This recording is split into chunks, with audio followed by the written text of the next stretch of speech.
It's live now? I think so. Okay. Hello, everyone. Oh, 30 more seconds. Cool.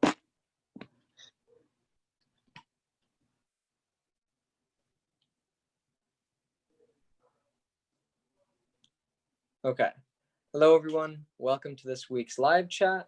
Let's chat. It is a live chat, I guess. Before we begin, I would like to do a little land acknowledgement, and then we can get everything rolling. We wish to acknowledge this land on which we are holding an online rally. For thousands of years, it has been the traditional land of the Huron-Wendat, the Seneca, and most recently, the Mississaugas of the Credit River. Today, this meeting place is still the home to many Indigenous people from across Turtle Island, and we are grateful to have the opportunity to work on this land. The land acknowledgement, this is a quote from Lawrence Hill. The land acknowledgement is about acknowledging the land, and unfortunately, alongside Indigenous peoples, Black voices have experienced erasure from our textbooks and from the way Canada constructs its own history and narrative. Do we know the story of African Canadians spans 400 years and includes slavery, abolition, pioneering, urban growth, segregation, the civil rights movement, and a long engagement in civic life? Lawrence Hill. We also acknowledge the privilege of having this online space and the importance of using it to uplift voices and recognize the struggles that continue today for the Indigenous peoples in Turtle Island. And then we have two questions. A, how do you place yourself or reflect on what a land acknowledgement means to you? And Divya, if you'd like to start with the answer. Yeah, I think something that you just mentioned in the quote was about history and how they've been erased from it. I think the land acknowledgement is a very simple way to remind ourselves to keep placing them in the history that we're writing even now, because it doesn't cover the extent of any of the struggles and sacrifices that they've had to experience, but it's a way for us to give ourselves like a little nudge and reminder that they have sacrificed a lot and that it's always great to learn more. And so the land acknowledgement is more just like an entry point into learning and opening up about their history. Absolutely. I agree with that a lot. I think it's like a little baby step to getting the discussion started and the ball rolling. Megan, do you have any thoughts? I completely agree. I think land acknowledgements are very, very significant because we're able to reflect and recognize Canada's history, although it's not covered as well as it should be in the textbooks still today in schools. But I think, yeah, land acknowledgements are important, but it's really the conversations that come after that will create the positive change that we need moving forward. Thank you. And now for the second question. What intentions do you have to disrupt and dismantle colonialism besides this land acknowledgement? I can start with that. That's why I do activism and things like that, because the only way I can really see myself being able to disrupt and dismantle colonialism is by using whatever I have at my disposal to be a pain, a thorn, something that won't leave and won't budge from colonial governments and politicians. I could go next to answer this one. I think one of the things is realizing that if you have the privilege of taking up space and making people hear your voices, then you should definitely put yourself out there and put your voice out there, because your opinion matters as well. But more importantly, you need to be an ally. And in the work that you begin to do, you need to understand that everything I'm doing and the space I'm creating, sometimes I'm going to have to give that up to provide space for those who aren't as privileged to have it, and those who aren't as openly receptive as maybe someone else who would be.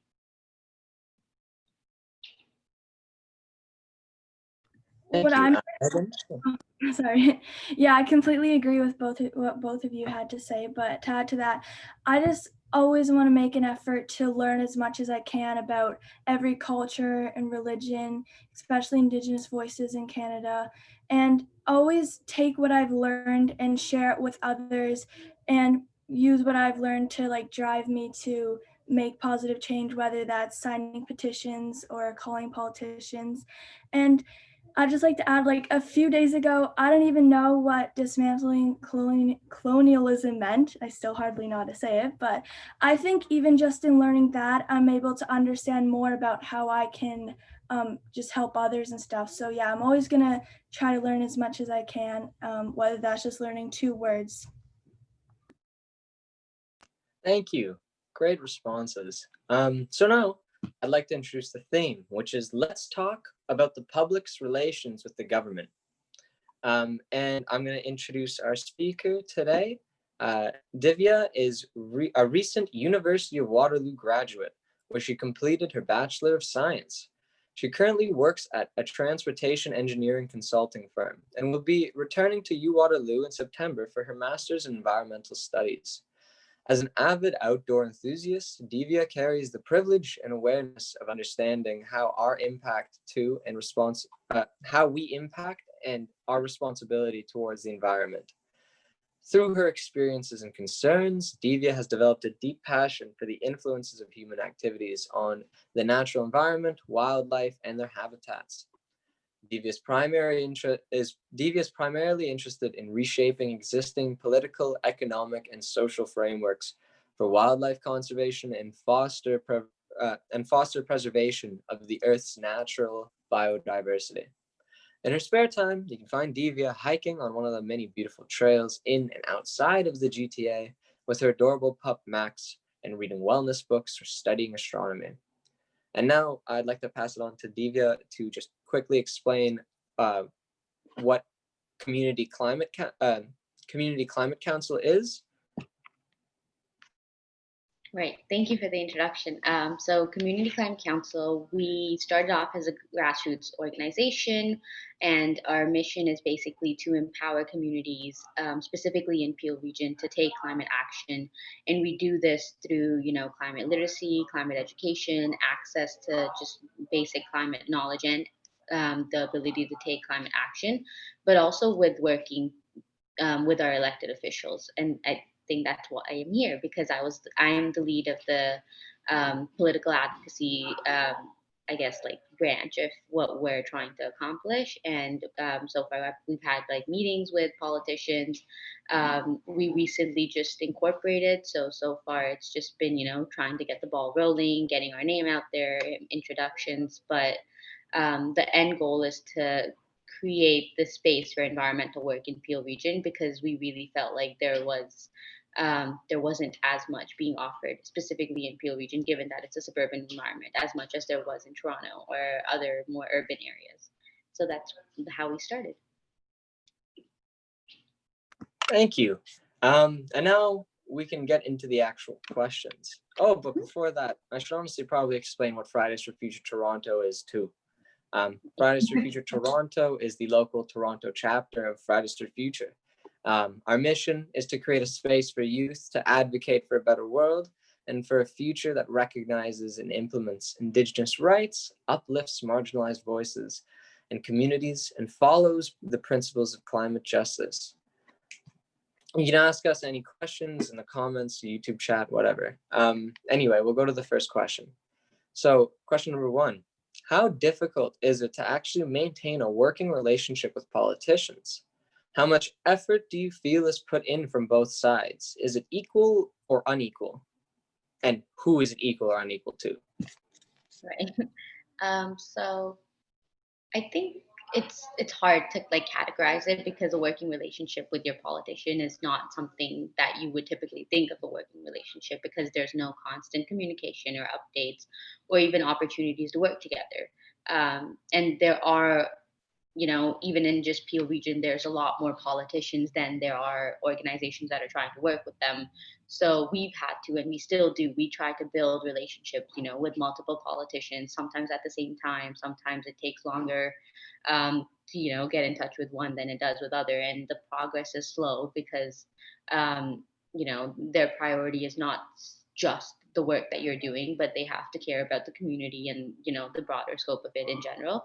But it's very easy to gauge in terms of like setting up the working relationship. It's very easy to gauge who is more receptive of wanting to work with you, or even appreciative of the work that you're trying to do, and who is not.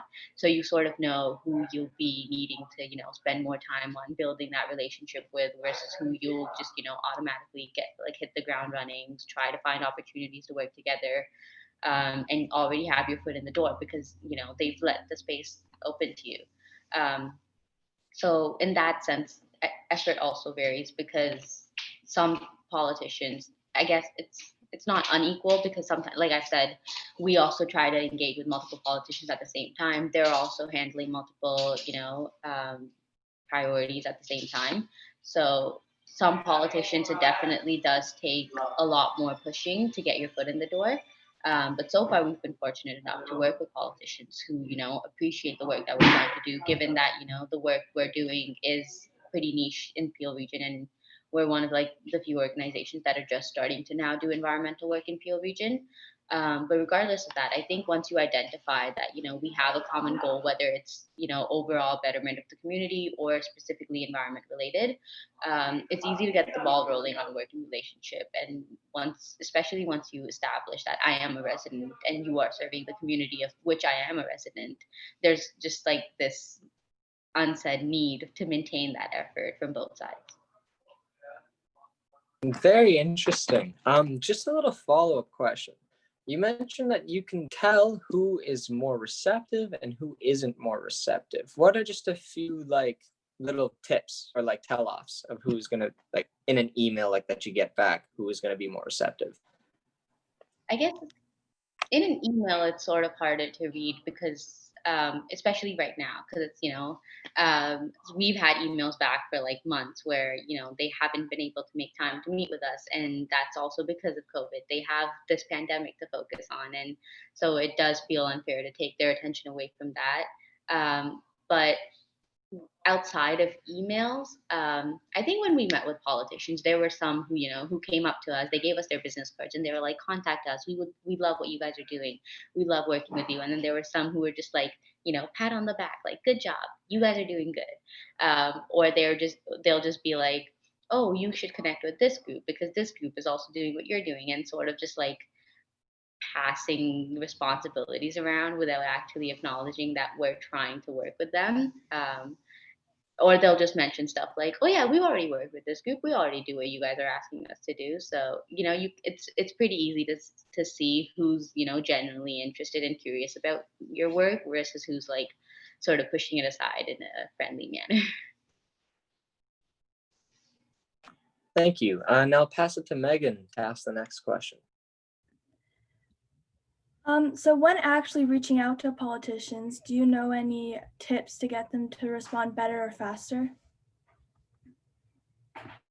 Right. So this one's tricky again because, like I mentioned, there's a pandemic going on right now, and so their priorities are shifted and divided. So it's harder to demand attention. But I think one of the best ways of reaching out to politicians, especially when you're starting out and you don't really know like who to reach out to, is maybe send just like a bunch of email blasts, especially and firstly to those politicians whose riding or like community you directly live in, because that's where you will hold the most power, because you are the resident of the community that they're elected in. So it's hard for that politician to ignore you. And then say you send out these email blasts, you get a bunch of responses. Do your research about like which politicians share common goals with you. You can even follow them on social media. You'll be able to tell which ones participate in environmental workshops or events or promote those kind of things more than, whereas some others be more focused on just general community stuff like auto insurance or anything like that. So you can tell which ones you think will share similar goals as you, and then those ones hopefully will respond faster because they'll be more receptive of what you're bringing to the table. Um, if if you do come across, and eventually you're going to have to come across politicians who aren't in your riding and who don't share some similar goals as you, I think having numbers really helps. So like if you have a specific ask where you're like, we want more active transportation, then if you're able to get a petition around and get it signed by say like an X number of people, and you bring that to the table, it does get harder for them to like push it to the side, because you're saying, this is not something that just concerns me. This is something that concerns of people in your community. So it's harder for them to like ignore you or push you away. So there's multiple, avenues and strategies you can take to, getting out and like actually reaching out to them. But I think one of the most important things is to actually just reach out to them. And if you fail, then you can apply many strategies. But most of the times, and hopefully almost always, you'll get a response back and you'll know what to do from there. Thank you. Just a little follow-up question on that. When you mean email blast, is it like just the same email that you send to a lot of politicians to just gauge like a response? Or is it like you're just gonna send like a separate email to like whichever politicians you're interested in? I think separate email, so it doesn't sound like too, like marketing. So the way we used to do it, we had a team, and we were fortunate enough to have a team dedicated to this rather than just one person, because it is a lot. But we would identify, politicians whose riding we lived under, and then we would contact them. And so we had like three different people contacting politicians at the same time. And so you're sending emails, basically just introducing yourself, introducing, why you want to meet with them, and then maybe giving them like a time range or like what your preferred availability is, and just they'll get back to you soon. And sometimes it does take them a while to get back to you, but that's understandable. You just have, that's why you reach out to multiple at a time, so that those who can and those who will respond faster do.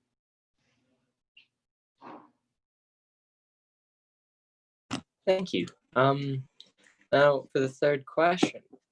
The Community Climate Council's goal seems to be about educating the populace on climate change and climate literacy, while bringing these issues to the forefront of politicians' mind.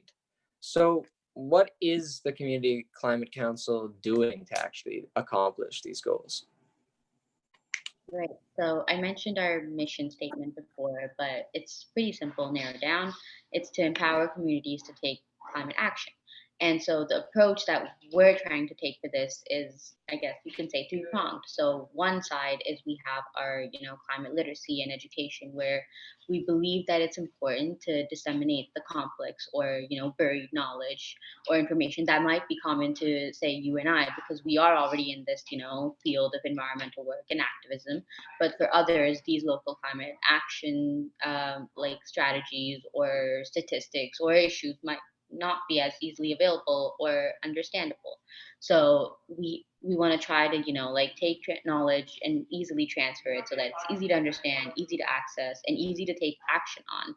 Because what we noticed, especially when we had our climate strike like last September, I believe, was people feel just like they feel this big momentum when something, like a strike or a rally happened, and then it's sort of just like, okay, now what do we do? So that's where we also like wanted to have our second like prong, where we wanted to help communities to be able to take action.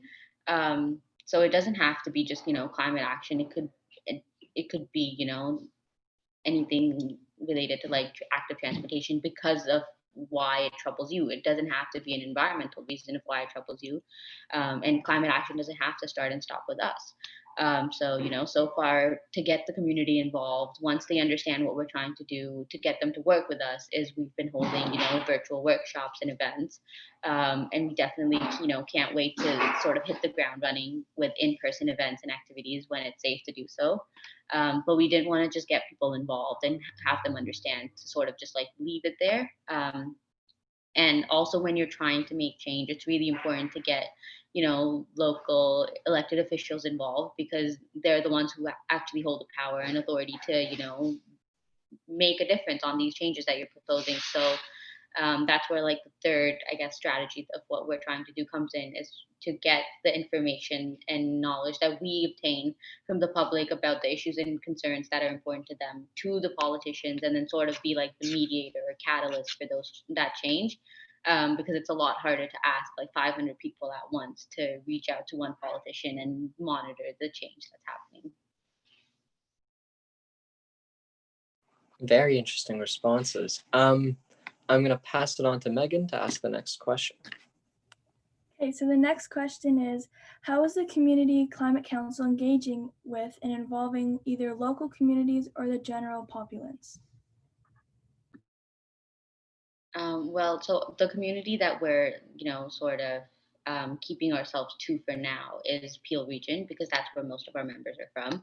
I should also probably say is we started in January, and it was the five of us co-founders who started, and now we have I think 20 members, including the five of us. So that's what, like 3 or 4 times of how much we started, like a 300% increase or something. And that's over just only 8 months. And so I think we recruited these people, we got them to take action, and so we've sort of formed this like bigger community. And one of the best ways that we found so far to get people involved is social media. We began this virtual like education interaction series called Camp Climate, which was an 8-week long, is still going on, I believe, and it covers like a wide range of topics, and there's a different one every week. And through this, we've had multiple events and workshops and webinars. But we also have other running projects like an EPOC, which is more of like a climate magazine that sort of gets information, stories, pictures from people, some that we curate ourselves. And so it's more just about interacting with people through different mediums. We also work with other local organizations such as yourselves, because we know that we're not the only ones who are doing this work. There are other people in the same space who are also doing the same work that we might be doing, but they may just be approaching it differently, which is completely fine, because we need champions at every different level and people to bring their strengths forward. So I think just expanding our general network through community work, through working with other organizations, and collaborating where we can.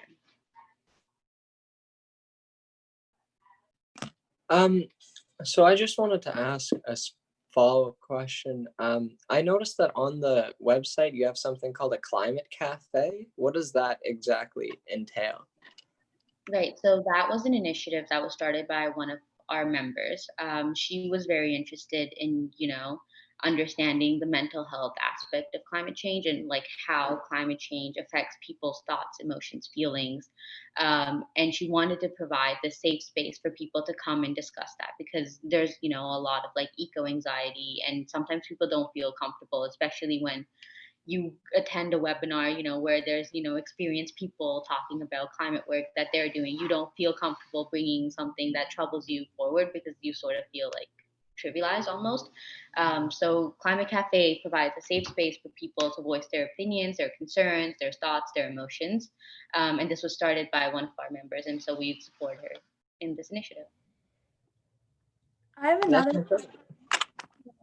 I don't think it directly relates to this question that you just answered, but I'm just curious to know, when the five co-founders started this little, I guess, organization or group of people, did you ever see it like getting this big? Because like it grew pretty fast. Or did you just want to keep it small? Like, what were your goals when you're really starting it? I think we did have a discussion of how many people we would want to get involved, and we knew that there were people willing to get involved, because before we officially began the group, we held our strike in September, and so January was when we launched the group. And but in between that time, we kept getting messages, we kept meeting people who were like, oh, how can we get involved with you? How can we also do what you're trying to do? And so we were like, you know what, there's an urgency for people to want to get involved. Why don't we just provide the space for them, rather than, taking on charge on ourselves to do all this work? And so we sent out like a call for applications. We got a bunch of applications. We knew that we wanted to keep it to a limited amount of number, just so it's like easy to manage. And when you have too many people working on the same thing and you put too many ideas in a pot, the original mission can also sometimes get lost. So that's why we wanted to keep it to about 20, 25 members. But yeah, the goal was always to get to these many people, just because we know that people can bring a lot more strengths and skills that we may not have to the table if they work with us.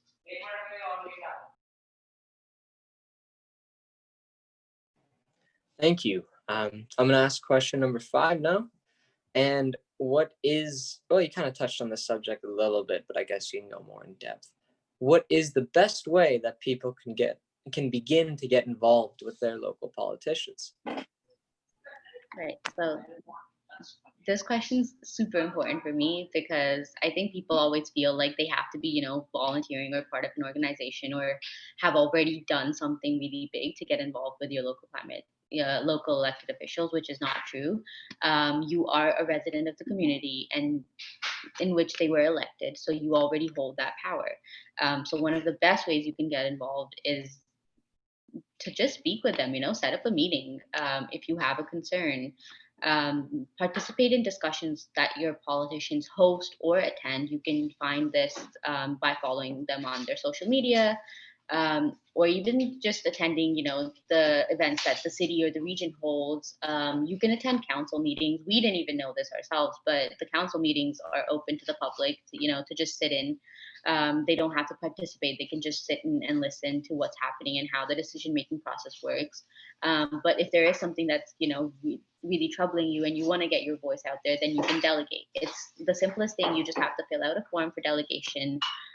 Let them know what you're trying to delegate about, and then you get the space of 5 minutes where you can voice your concerns, and then you have these elected officials there who need to listen to you and who will listen to you and will respond right there on the spot. So there's a lot of different ways people can get involved, but one of the most important things is to just get involved and not wait to, become something or do something to get involved.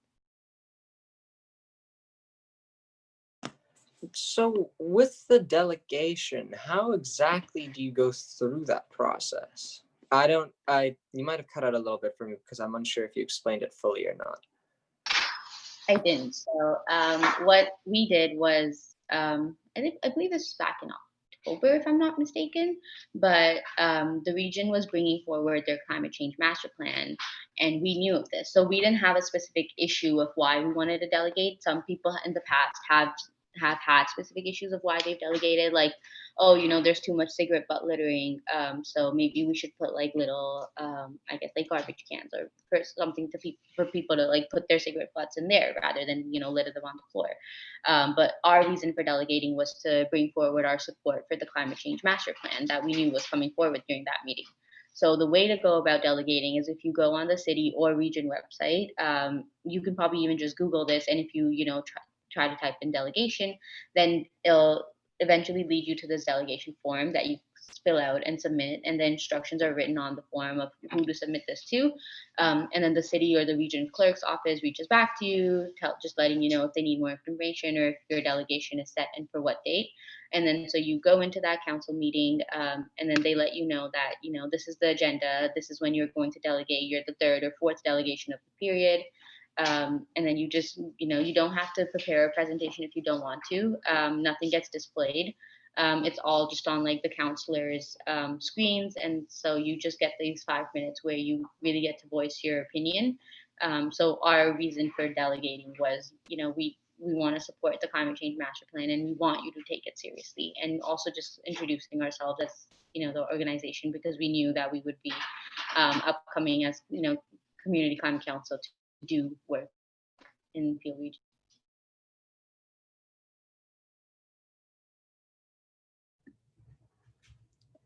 Okay, so I'm gonna ask the final question now, our closing question. Finally, how can people support your organization, Community Climate Council, and become more involved with politics and climate? Also, is there anything else you'd like to promote or get people to hear about? Right. So one of the ways to support us is to follow us on our social media, which is Peel Climate Council on Instagram. You can also find our social media links for LinkedIn, Twitter, and Facebook if you go on our website, which is communityclimatecouncil.org. You can also find more projects that we're doing on our website. There's a podcast that we have which is available on Spotify, We also have the Climate Cafe, like Greg mentioned. We have, Camp Climate. So if you go on Instagram or if you even go on our website, you'll find a schedule of events for the projects that we hold. You can also donate to us. We have a GoFundMe set up because we are recently incorporated and we're still looking for grants, but it takes a lot of money and effort to do this work. So donating is a great way to get involved. If you would like to volunteer with us, you can always reach out to us through our website or Instagram and let us know that you'd like to dedicate your time instead of money.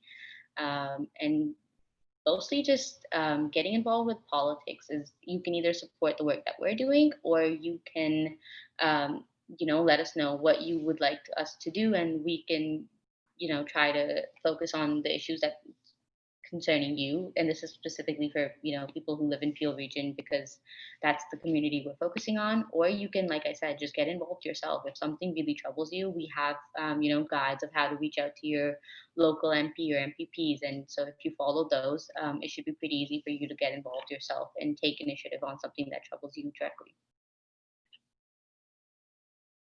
That's incredible. Thank you. This was a very informative session. I learned quite a lot about the relationships between the general public and politics and how to actually get involved. So I very much appreciate you coming on and sharing your knowledge. Also, Community Climate Council sounds like it's doing really good work. I really like the Climate Cafe and the podcast and everything like that. I very much enjoy what you are all doing. And then we've kind of run out of questions, unless Megan has any that you want to ask before, or Divya, unless you have any you want to ask us, then we can just conclude and say goodbye. Any final questions? I guess one of the things I wanted to ask, this is not specifically related to the theme, but it's I remember last September when everyone was holding the global climate strike. You guys probably striked too. So is there any plans for how you'll be, or if you'll be striking this September? Given that it's probably all going to have to be online.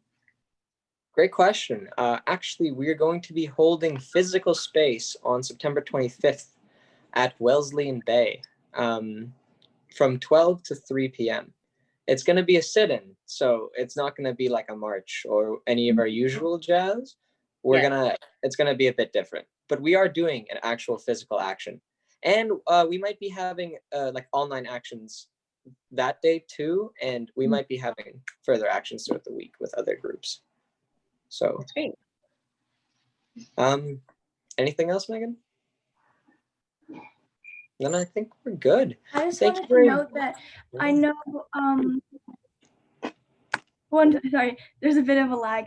I just wanted to say, I know some people aren't comfortable still leaving their house. Can you hear me? Yeah. Okay.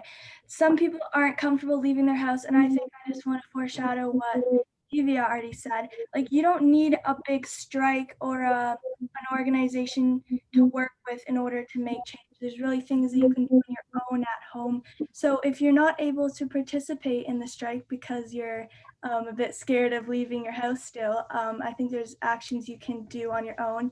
And if you are supporting any strikes or sit-ins that are happening, I think that's also very good. Definitely.